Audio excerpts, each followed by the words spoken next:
Friends, elevator চ্যানেলে আমি তোমাদেরকে ওয়েলকাম জানাচ্ছি। তোমরা এবার যারা 2024 সালে এমসিএতে যারা ধরো সেকেন্ড সেমেস্টারের পরীক্ষা দিচ্ছ, মানে তোমাদের ইভেন্ট সেমেস্টার হয়ে যাবার পর যারা তোমরা এবার অড সেমেস্টারে উঠবে, মানে স্পেসিফিক্যালি আমি যদি বলি থার্ড সেম, এই সেমের পরে তোমাদের একটা প্রজেক্ট চলে আসবে, ঠিক আছে? তো এই থার্ড সেমটা কিন্তু ধরতে গেলে খুব ভাইটাল সেম। এই থার্ড সেমে আমি চাইবো তোমাদের কারোর যেন কোনো সাপ্লি না আসে, কেননা এই থার্ড সেম থেকে কিন্তু অনেক কলেজে প্লেসমেন্ট শুরু হয়ে যায়।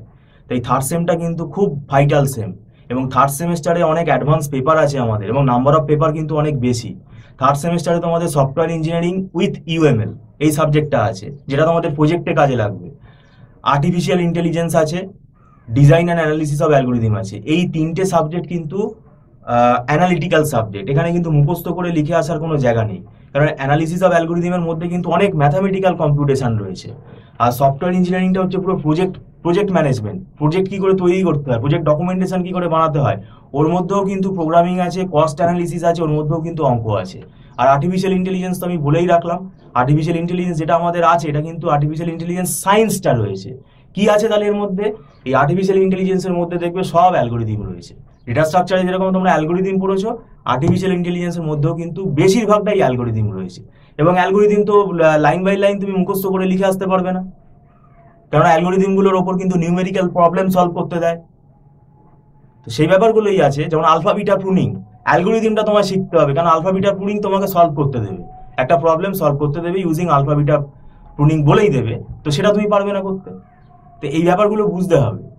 এছাড়া তোমাদের আরো দুটো ইলেকটিভ আছে, দুটো সেট আছে, ইলেকটিভ 2, ইলেকটিভ 3, ইলেকটিভ 4। এই দুটো ইলেকটিভ সেট থেকে একটা একটা করে সাবজেক্ট নিতে হবে। এবার এইটা ডিপেন্ড করছে কোন কলেজ থেকে কি ইলেকটিভ দেবে তার উপর ডিপেন্ড করছে, এবং সেটা আমরাও বুঝতে পারছি না কোন স্টুডেন্টকে কি ইলেকটিভ দেবে। সেটা স্টুডেন্টের সাথে কথা বলে আমরা আমাদের ম্যানেজমেন্টের সঙ্গে আলোচনা করে, মানে ধরতে গেলে 5খানা সাবজেক্ট তুমি ধরো তোমার।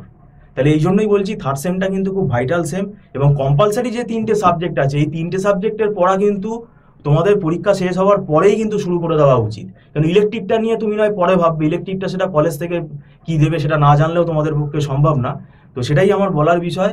এই 3টে সাবজেক্ট কিন্তু সফটওয়্যার ইঞ্জিনিয়ারিং কিন্তু ভেরি ইম্পর্টেন্ট, কেননা সফটওয়্যার ইঞ্জিনিয়ারিং এ কিন্তু ওই থিওরি লিখে আসার কোনো জায়গা নেই, এটা কেস স্টাডিজ বেস কোয়েশ্চেন আসে। তোমাকে একটা প্রজেক্ট সিনারিও বলে দেবে, সেগুলো তোমাকে লিখতে হবে সব। এবং এই এই সফটওয়্যার ইঞ্জিনিয়ারিংটাই কিন্তু আমাদের প্লেসমেন্টের কিন্তু ইন্টারভিউর কিন্তু একটা ইম্পর্টেন্ট সাবজেক্ট।